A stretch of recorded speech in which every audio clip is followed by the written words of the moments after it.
Imagine walking away from a job at the most important company on Earth, a company valued at $80 billion, a place where the stock options alone could set you up for life. You would need a catastrophic reason to leave. But right now, at OpenAI, that is exactly what is happening. A shockwave is rolling through the artificial intelligence world, and it is not about a new model release. It is about an exodus. Multiple high-level researchers have quietly resigned, and their parting words are terrifying. They aren't leaving because of better offers. They are leaving because they claim OpenAI is burying the truth. They describe a corporate machine that has stopped doing science and started manufacturing consent. Today, we are diving into the damning secret that insiders say OpenAI is desperate to hide. At the center of this storm is economist Tom Cunningham. When he left OpenAI's economic research team, he didn't just say goodbye. According to reports from Wired and Futurism, he sent a message warning that the team was veering away from real research.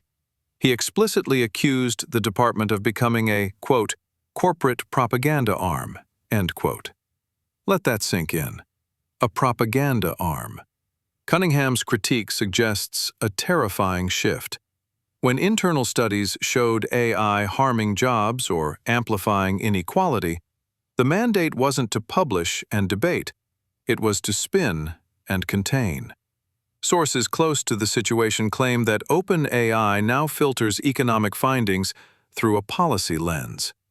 If a research paper might invite regulation or slow down enterprise adoption, it gets buried. This turns a scientific unit into a corporate affairs shop. Instead of testing hypotheses about automation and job loss, the team is allegedly being pushed to support a pre-decided narrative that AI boosts GDP and helps workers.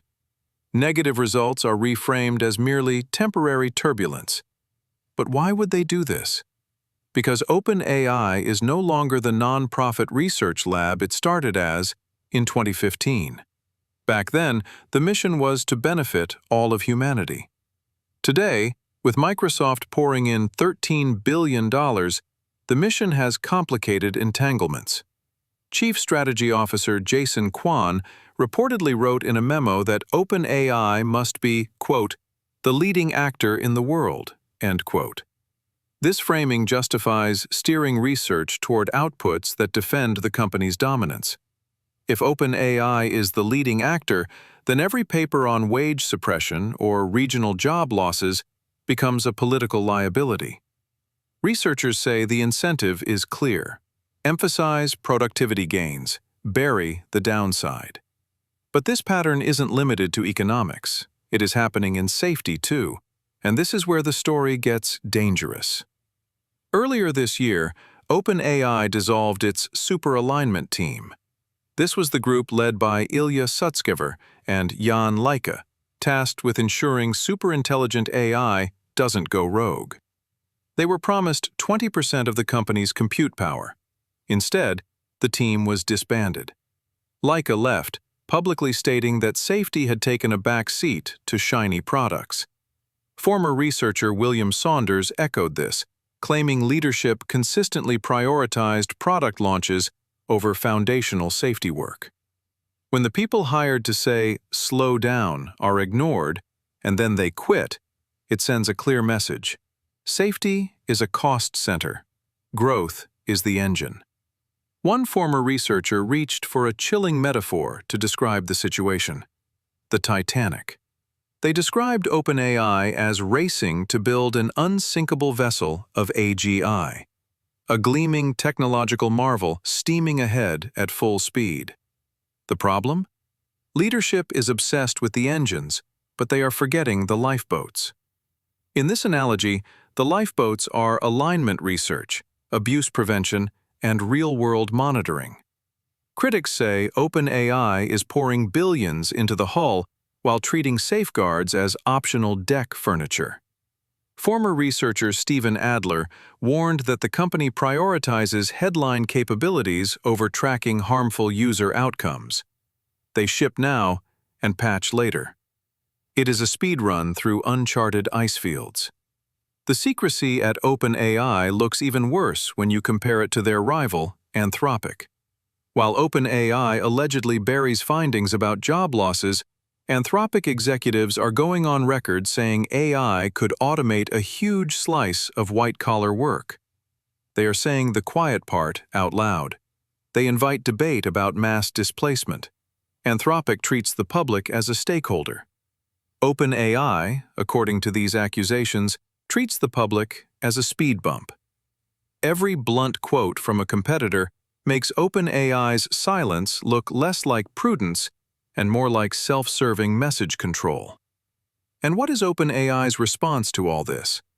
A document called the Workforce Blueprint. It reads like a corporate manifesto, promising to help 10 million Americans improve their AI skills.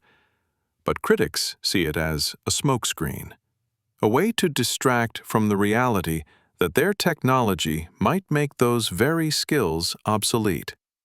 It is a classic misdirection. Look at our educational programs. Don't look at our suppression of risk data. The trillion-dollar incentive to obscure the truth is powerful. If insiders at the flagship lab no longer trust the integrity of their own research, why should we? The departures of Tom Cunningham, Jan Leike, and Ilya Sutskever are not just HR updates. They are the canary in the coal mine, gasping for air. We are standing at the precipice of the biggest technological shift in history. We need truth, not propaganda. If OpenAI wants to be the leading actor, they need to stop acting like they have something to hide. What do you think? Is OpenAI protecting us, or are they protecting their valuation? Let me know in the comments below, and don't forget to subscribe for more deep dives into the AI wars.